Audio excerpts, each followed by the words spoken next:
শীতের সন্ধ্যাতে স্যুপটা হলে কিন্তু বেশ জমেই যায়। শরীরটা একদম গরম গরম হয়ে যায়। Hello cooking lovers, welcome to our channel Summi and Jemis kitchen. আজকে আমাদের রেসিপি হলো চিকেন ভেজিটেবল স্যুপ। আমরা চিকেনের সাথে অনেক ভেজিটেবলস দিয়েছিলাম। রেসিপিটা দেখে নেওয়া যাক কিভাবে বানাচ্ছি।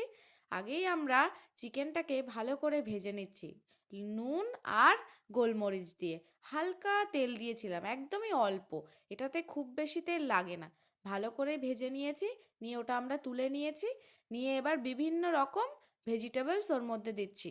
আমরা গাজর দিয়েছিলাম, ক্যাপসিকাম দিয়েছিলাম, বাঁধাকপি দিয়েছিলাম। সব কিছুই আমরা খুব ছোট ছোট করে কেটে নিয়েছিলাম, তাহলে মুখে দিলেও খুব বেশ ভালো লাগবে। তারপরে ওতে একটু লবণ দিয়ে আর একটু গোলমরিচ দিয়ে ভালো করে ফ্রাই করে নিয়েছিলাম। ভালো করে ফ্রাই করে নিলে যে সব কাঁচা গন্ধগুলো সেগুলো কিন্তু আর থাকবে না স্যুপের মধ্যে। সত্যি স্যুপটা কিন্তু বেশ দারুণ হয়েছিল, খুব সুন্দর লেগেছিল টেস্টটা। আমরা এর মধ্যে আরও অ্যাড করেছিলাম সুইট কর্ন। সুইট কর্নটা আমার একটা অন্যতম খুব প্রিয় একটা জিনিস, এটা আমার যা কিছুতে দিলেই ভালো লাগে। আমার ফ্রায়েড রাইস হলেও মনে হয় একটু সুইট কর্ন দিলে ভালো লাগতো।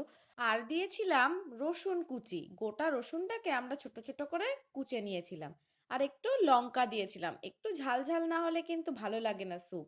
তারপরে ওগুলো সব একসাথে খুব ভালোভাবে মিশিয়ে নিচ্ছিলাম। স্যুপ খেতে কার কার ভালো লাগে অবশ্যই কমেন্ট করবেন। মোমোর সাথে তো স্যুপ না হলে কিন্তু ঠিকঠাক জমেই না।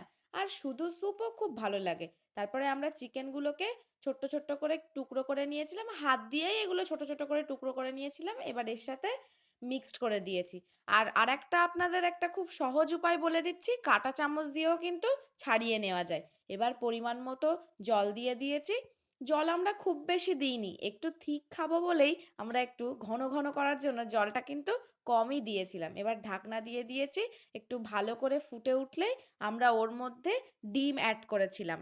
ডিমের আমরা কিন্তু হলুদ অংশটা দিইনি, আমরা শুধু সাদা অংশটাই দিয়েছিলাম। হলুদ অংশটা দিলে হয়তো একটু অন্যরকম গন্ধ বেরোয়, ওই জন্যই আমরা শুধু সাদা অংশটাই দিয়ে নিয়েছিলাম। যেহেতু আমরা জলটা কমই দিয়েছিলাম তাই জন্য আর কর্নফ্লাওয়ারটা দিইনি ঘন করার জন্য। শুধু একটু ফুটিয়ে নিয়েছিলাম, বেশ ঘন ঘনই হয়ে গেছিলো। স্যুপটা কিন্তু দেখতেও দারুণ হয়েছে। দেখুন বন্ধুরা, আপনারা কেমন কি রেসিপি দেখতে চান নতুন নতুন অবশ্যই আমাদেরকে কমেন্ট করবেন। আর ভিডিওটা ভালো লাগলে like comment share and subscribe করে দেবেন। উফ, একদম ধোঁয়া ওঠা স্যুপ, খুব সুন্দর, খুব সুন্দর লাগছে। আর আমরা একটু গার্নিশিংয়ের জন্য ওপর থেকে স্প্রিং অনিয়ন দিয়ে নিয়েছিলাম। দেখুন কি সুন্দর লাগছে, একটা সবুজ সবুজ ভাব। আমার তো ভিডিওটা দেখে এখনই খুব লোভ লাগছে।